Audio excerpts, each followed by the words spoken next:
আমি এই দেশের মাটি মানুষের বাইরে কোথাও আমি যাব না।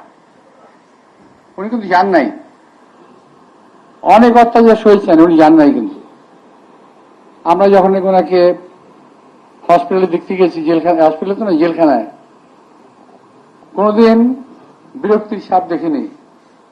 খাওয়ায় কষ্ট দিয়েছে, ওষুধে কষ্ট দিয়েছে, চিকিৎসায় কষ্ট দিয়েছে। আমরা বারবার বলেছিলাম উনি ডায়াবেটিকের পেশেন্ট, অন্তত বারজনে পাঠান, ওনারা পাঠায় নাই। উনি অসুস্থ, ওনারা কিন্তু বিদেশে পাঠান, ওনারা পাঠায় নাই। তো এত কষ্ট সহ্য করে উনি আমাদেরকে একটা গণতন্ত্র উপহার দিয়ে গেছেন, যেটা আজকে মানুষ ভোগ করছে।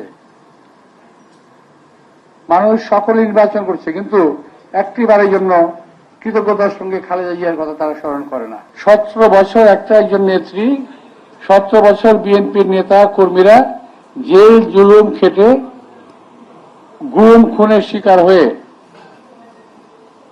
আজকে এই অর্জনটা আমরা করেছি যে আমরা কথা বলতে পারছি।